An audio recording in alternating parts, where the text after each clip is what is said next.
시편 110편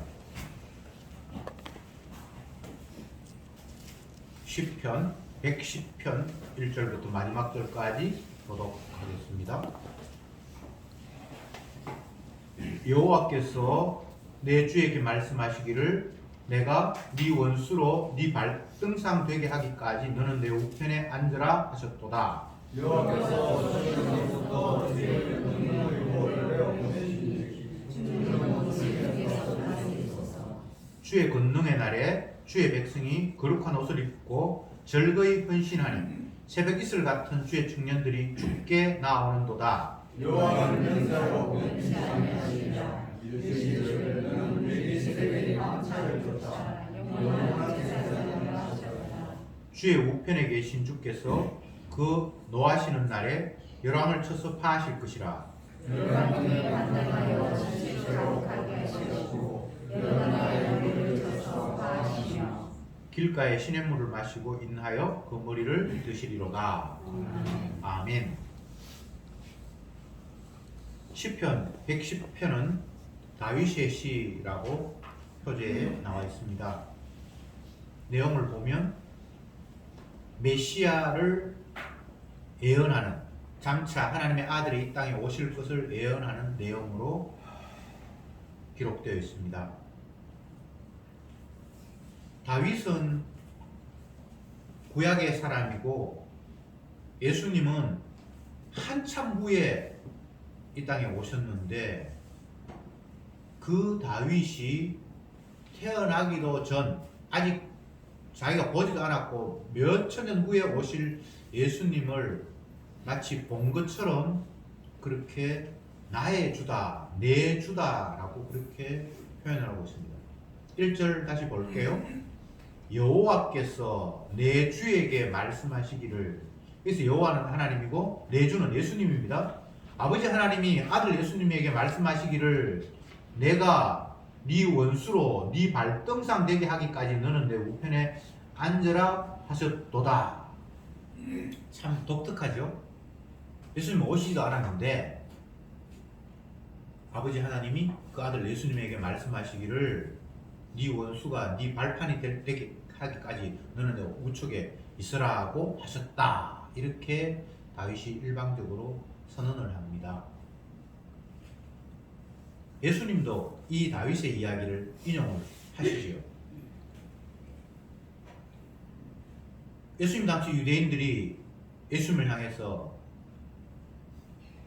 당신이 하나님의 아들 맞냐 아니냐 계속해서 따지고 여러 이야기를 하는데 예수님은 아브라함도 나를 보고 기뻐했다 이런 이야기도 하시고요. 아브라함은 예수님 오시기 몇천 년 전 사람인데 다윗보다 더 이전 사람인데 자기를 보고 기뻐했대. 근데 오늘 다윗을 보면 내 주에게 말씀하신 걸 마치 자기가 들은 것처럼 이렇게 기록하고 있습니다. 물론 이 모든 것들은 주의 영이 하시는 일이죠. 성령께서 하시는 일이죠. 인간의 관점에서는 말이 안 되는 거예요. 그죠? 내가 아직도 몇천 년 후에 나실 어떤 그분을 마치 본 것처럼 이야기를 하고 그분과 하나님께서 대화하는 것처럼 이야기를 하고 이건 인간의 상식으로는 시간 개념으로는 도저히 있을 수 없는 일입니다. 그러나 주의 영이 깨닫게 하시고 알게 하시니까 이런 상황이 일어나는 겁니다. 오늘 시편 110편 1절 내용은 신약 성경에 여러 번 인용이 된 대표적인 구절, 중요한 구절 중에 하나입니다. 메시아가 오실 것을 다윗이 이렇게 예언했다. 그러니까 신약에서는 이렇게 다윗의 예언처럼 오신 분이 바로 예수님이다. 무려 6곳이나 이 시편 110편 1절을 인용하고 있습니다. 신약이. 그만큼 이게 중요한 구절이에요. 자, 다시 한번 봅시다. 여호와께서 내 주에게 말씀을 하셨다. 그 말씀하신 내용은 아버지가 아들에게 말씀하셨는데 그 내용은 네가 네 원수가 네 발등상 되게 하기까지 발 밑에 이렇게 발 얹는 발등상 되게 하기까지 너는 내 우편에 되게 하고 있어라. 이렇게 말씀을 하셨다는 거예요. 요 한 구절을 가지고 성경 전체를 다 이 말씀 안에 아우를 수가 있을 만큼 굉장히 크고 중요한 뼈대가 되는 말씀입니다. 이 세상은 이 구도, 오늘 말씀하신 다윗이 예언한 시편 110편 1절의 말씀처럼 구도되어 있습니다. 하나님이 계시고 그 아들이 계시는데 아버지가 아들을 향해서 네가 네 원수를 완전히 짓밟을 때까지 내 우편에 대기 하고 있어라. 예수님이 이 땅에 오시기 전에는 원수를 짓밟기 위해서 하나님의 우편에서 지금 대기하고 있는 상태로 이해하시면 됩니다. 그러면 나중에 신약으로 넘어가면 때가 되어서 원수를 짓밟기 위해서 우편에 계신 분이 이 땅에 오시겠죠. 그 오셔서 하시는 일은 뭐겠습니까? 원수를 그냥 발등상 되게 만드는 이런 구도가 세상의 구도입니다. 그러면 여기에서 아버지가 계시고 아버지의 뜻을 따라서 원수를 멸할 아들이 계시고 그 아들이 이 땅에 오면 원수를 완전 발등상으로 짓밟아서 이 세상은 심판되고 요 구도 속에 인간은 들어갑니까? 안 들어갑니까? 없어요. 저와 여러분들은 하나님이 세상을 악한 원수를 심판하실 때에 전혀 여기에 가담한다거나 끼어들 여지가 없습니다. 하나님이 사단 마귀를 심판함으로 말미암아 구원할 자기 백성은 천국으로, 아니면 사탄과 함께 심판으로, 저주로 그냥 끝내버려요. 이 하나님의 심판 속에 심판과 구원이 같이 나누어지는데 여기에는 인간의 공로나 사람의 노력이나 그것과는 아무런 연관이 없습니다. 그렇잖아, 그죠? 하나님이 자기 아들에게 네 원수 완전히 발등상 되게 할 때까지는 내 우편에 있어라. 그럼 나중에 심판할 때는 가서 심판해라는 이야기잖아요. 그리고 심판은 완전히 성공하고 그 원수를 발 아래 탁 이렇게 발등상 되게 하도록 이렇게 누른다는 이야기잖아요. 창세기 3장에서 이미 이야기했었어요. 여자의 후손이 뱀의 머리를 상하게 해서 완전히 케어시킨다. 겨우 사단이 하는 일은 여자의 후손의 발꿈치 정도를 상하는, 괴롭히는 그 정도에 지나지 않는다라고 이미 창세기에서 이야기했습니다. 이 게임은 끝난 게임이에요. 여자의 후손이 승리하게 돼 있어요. 그런데 이 승리에 인간은 가담하거나 도움을 주거나 전혀 그런 게 없습니다. 아버지와 아들의 약속이에요. 이 세상은 이 세상은 여호와 하나님과 그분의 독생자이신 아들에 의해서 모든 것들이 다 시작이 되었고 결말이 맺어질 겁니다. 그런데 이 예수님께서 아버지로부터 원수를 완전히 짓밟게 하시고 모든 권한을 아들에게 주셨습니다. 예수님이 그 말씀을 하셨죠. 아버지께서 모든 권한을 내게 주셨다라고. 그래서 나는 멸할 권세도 있고 건질 권세도 나는 아버지로부터 받았다라고. 그 하나님, 여호와 하나님의 우편의 자리가 그런 자리입니다. 권능의 자리, 심판의 자리, 구원의 자리. 그래서 구원은 예수님으로 말미암지 않고는 구원이라는 것이 성립이 안 되게 되어 있습니다. 하나님이 구원하는 게 아니에요. 주가 구원했어요. 예수님이 구원하십니다. 십자가 지신 분이 구원하시고 십자가 지신 분이 심판하도록 모든 권한을 아버지가 아들에게 주셨습니다. 이게 세상을 바라보는 틀이고 성경 구조예요. 그런데 마치 사탄이 세상을 심판하는 것처럼 위협을 하는 사람이 있는가 하면, 또 어떤 사람은 인간의 노력이 그 사람을 구원하는 것처럼 거짓말을 하기도 합니다. 인간이 스스로를 구원할 수 있습니까? 그럼 예수님이 왜 십자가에 있었습니까? 예수님이 채찍에 맞음으로 말미암아 나음 받는 사람이 생긴다고 이야기했지, 나음 받는 사람이 스스로 노력하고 애써서 구원을 얻는 방법은 성경에는 없습니다. 회개해라. 그러면 하나님이 네 죄를 용서하시고 너에게 복도 주시고 결국은 영생을 얻을 것이다. 다른 복음 전하는 사람들이 이렇게 이야기합니다. 결코 그런 거 없습니다. 2절 말씀 봅시다. 여호와께서 시온에서부터 주의 권능의 호를 내게 보내시리니 주는 원수 중에서 다스리소서. 다윗이 이렇게 기도합니다. 여호와께서 시온으로부터 주의 권능의 호를 내어 보내시리니 주의 원수 중에서 다스리소서. 시온으로부터라는 것은, 시온은 다른 것이 아니라 여호와 하나님의 거처라고 구약에서는 기록하고 있습니다. 하나님이 계신 곳이 시온이에요.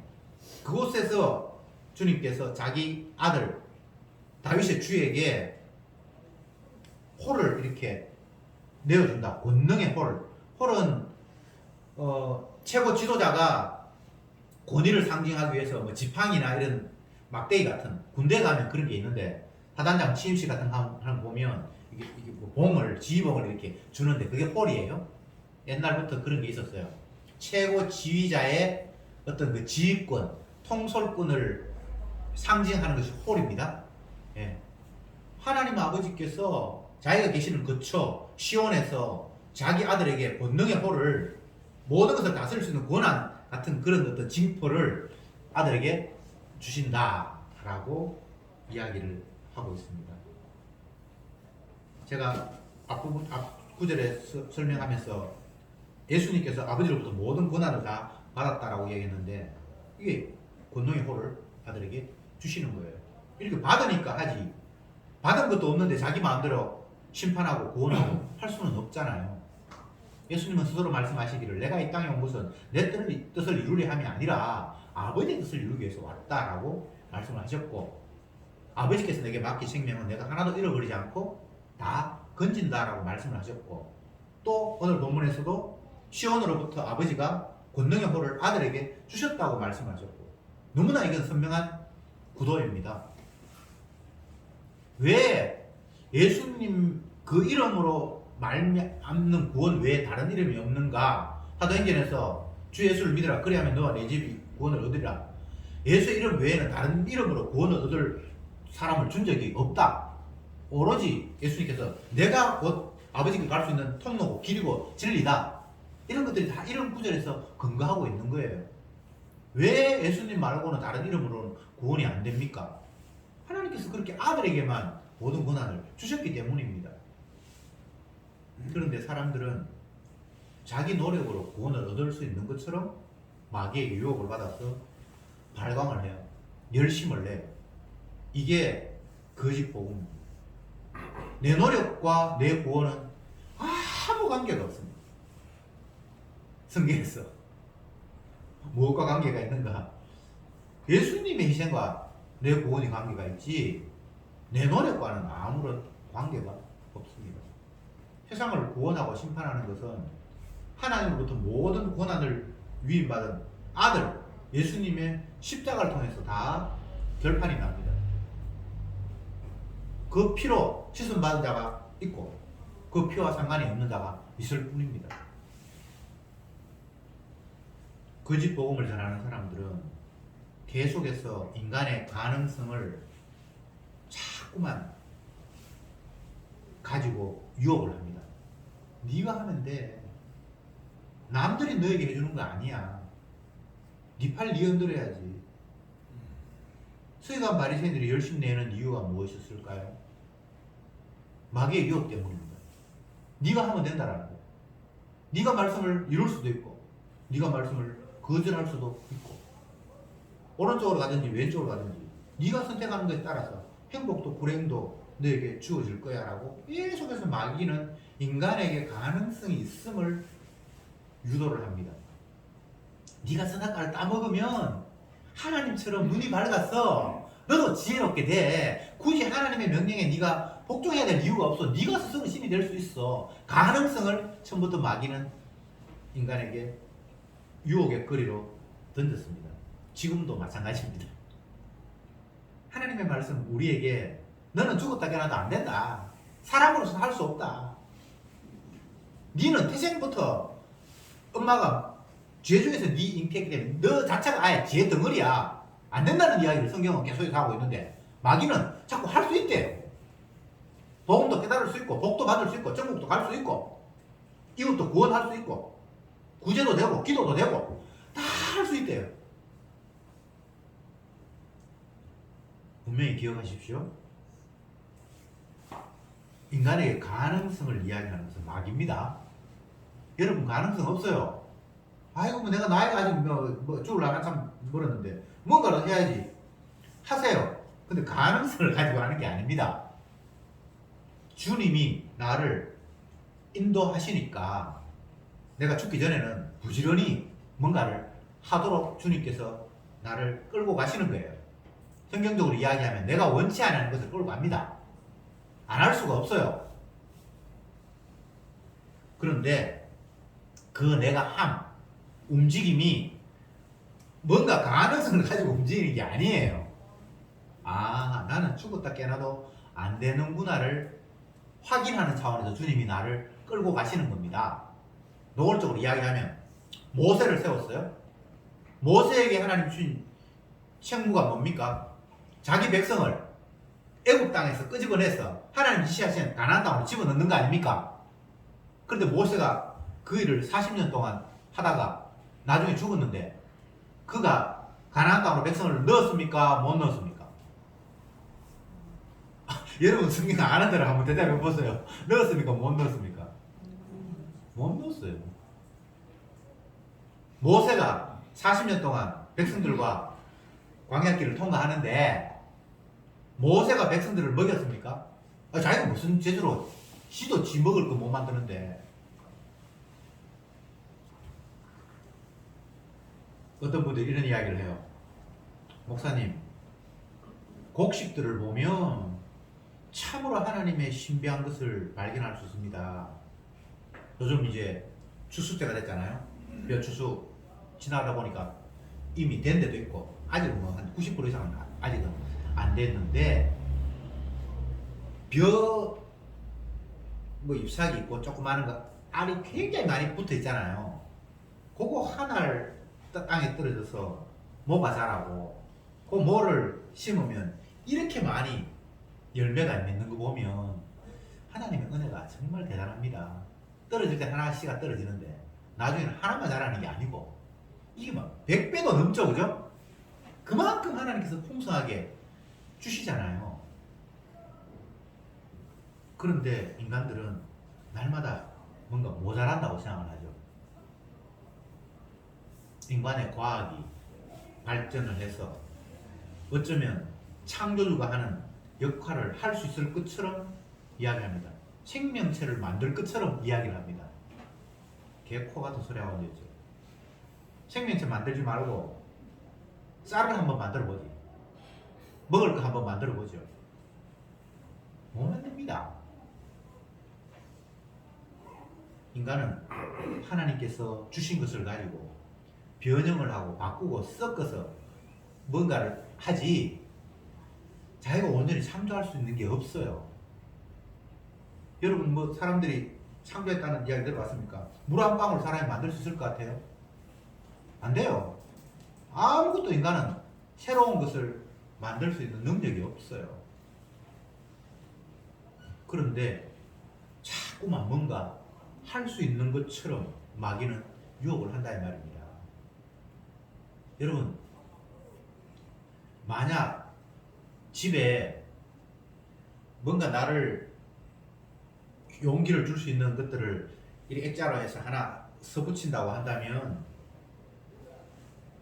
나는 무능하다 그런 걸 써붙여야 돼요. 할 수 있다 이런 거 써붙이지 마세요. 그 마귀의 이야기예요. 안 돼요.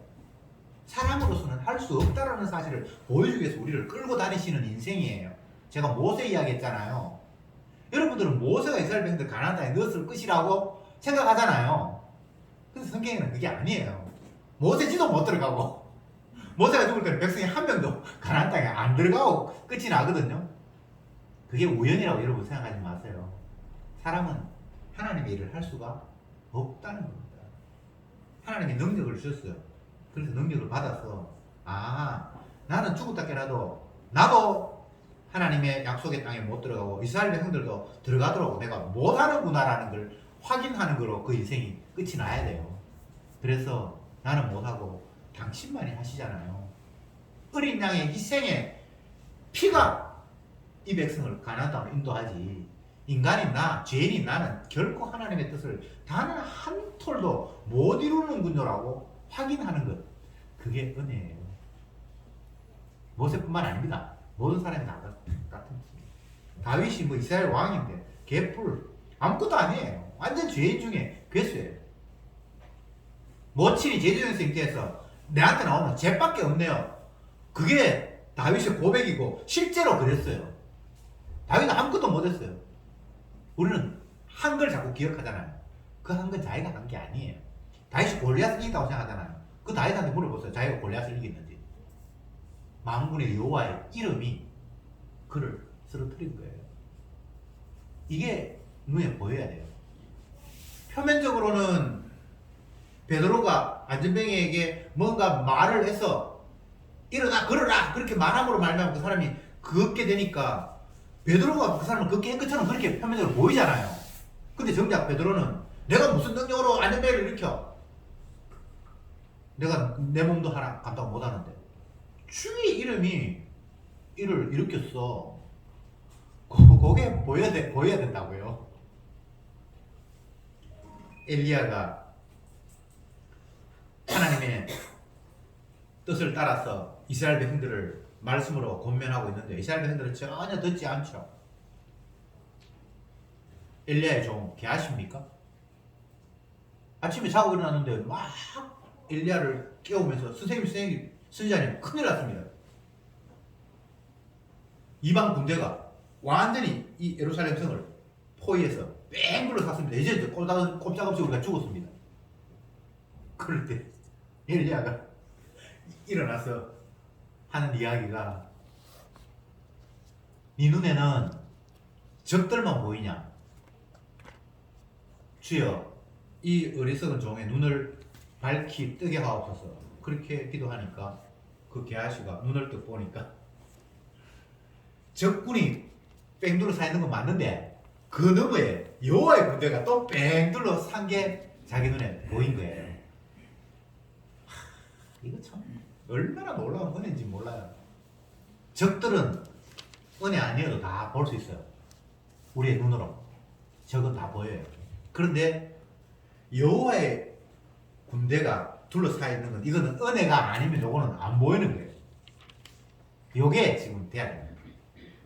이건 사람이 볼 수 있는 부분이 아닙니다. 엘리야가 그러면 시력이 3.0인가? 게하시는 0.5인가? 그런 문제가 아니잖아요. 엘리야가 훌륭한 게 아니에요. 엘리야에게 주님께서 보게 하셨고 전부터 게하시는 나중에 보게 하셨고 보게 하시면 보는 겁니다. 예. 이거는 사람이 할 수 있는 게 아닙니다. 신앙생활 열심히 한다고 되는 것도 아니고 그냥 하나님께서 보게 하신 분은 보게 하는 거예요. 이걸 신약에서는 눈을 뜨게 했다 이렇게 말씀하시죠. 우리는 다 소경이에요. 눈 뜬 소경. 그냥 눈에 보이는 것만 봐요. 근데 이걸 성경은 소경이라고 해요. 볼 수 없는 것, 눈으로 볼 수 없는 것들을 보게 하실 때 그걸 주님께서 눈을 뜨게 했다라고 말씀을 하시는 거예요. 여러분 다시 말씀드립니다만 사람은 할 수가 없는 겁니다. 우리의 능력으로는 안 되는 거예요.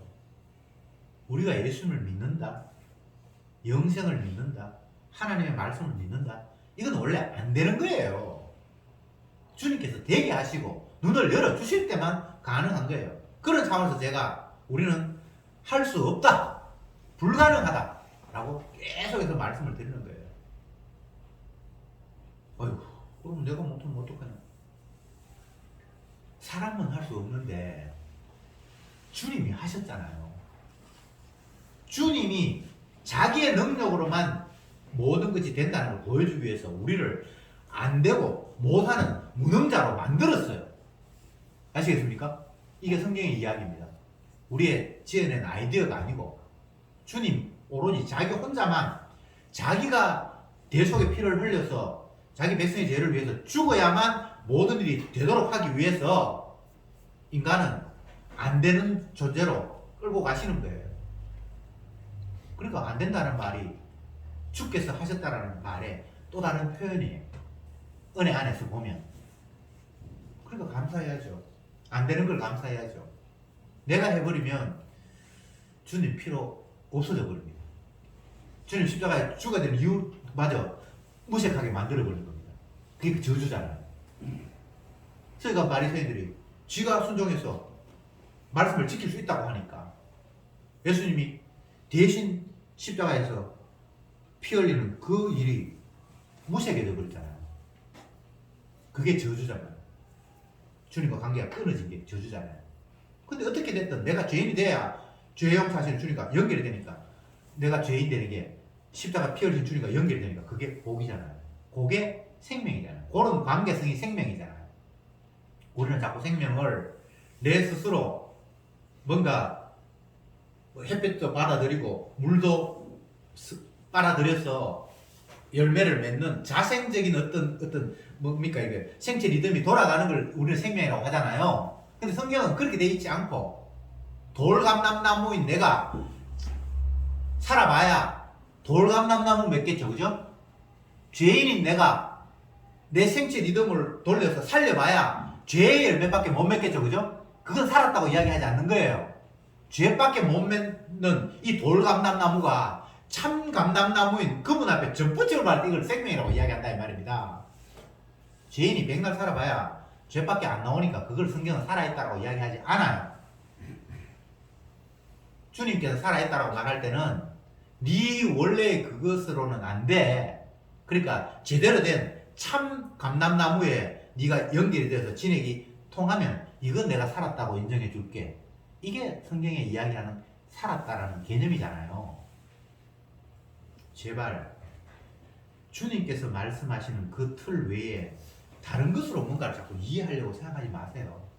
그건 다 인간의 가능성을 부추기는 마귀의 장난입니다.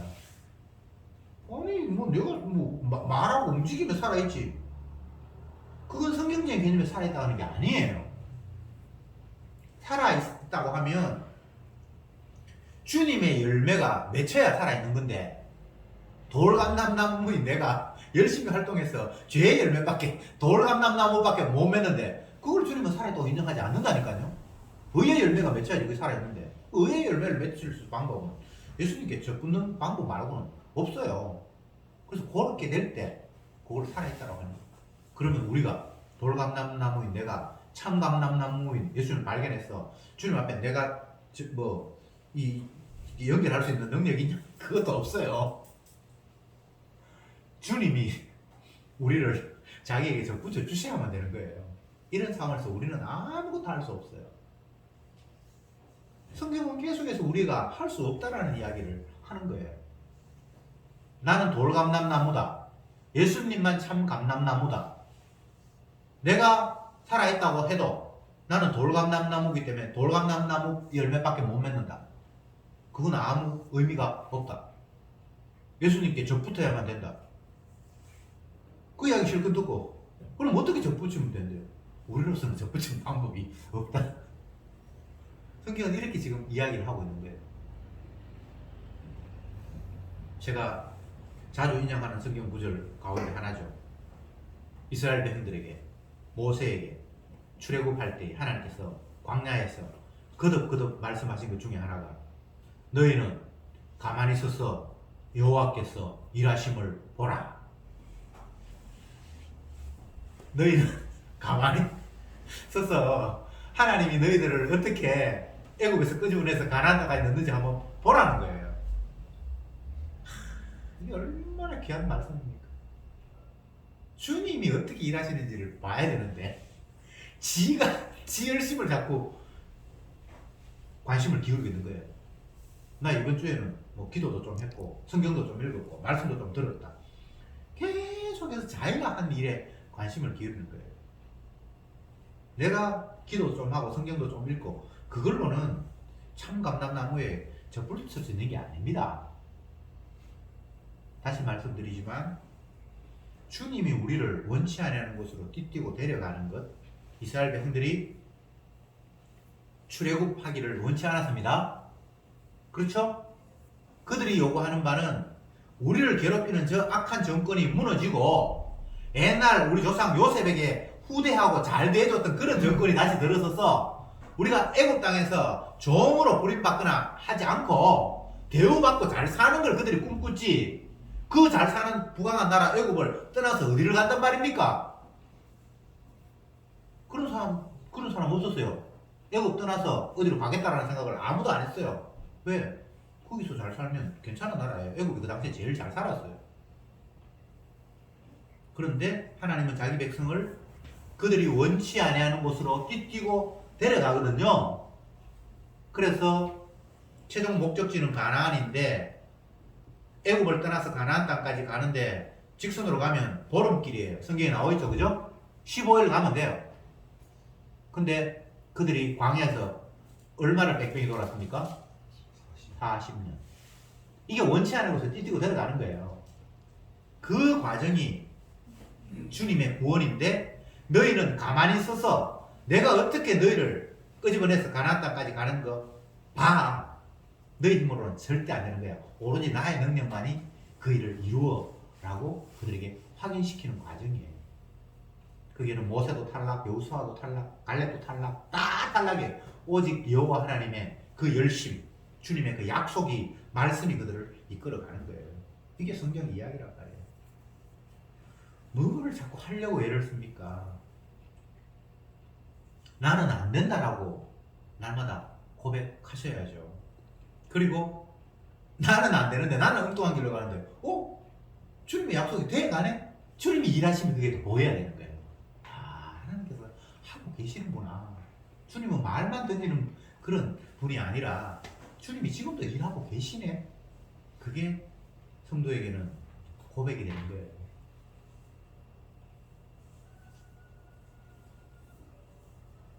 4절 말씀 봅시다. 여호와는 맹세하고 변치 아니하시리라. 이르시기를 너는 멜기세덱의 만차를 좇아 영원한 제사장이라 하셨도다. 여호와 하나님께서 분명히 맹세를 하셨다. 이거는 뭐 변화되거나 이렇게 바뀌는 게 아니다. 뭐냐?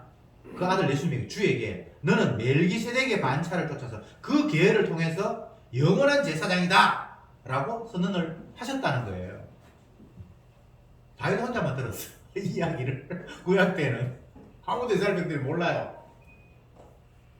여호와 하나님이 내 주에게 너는 영원한 제사장이 되라.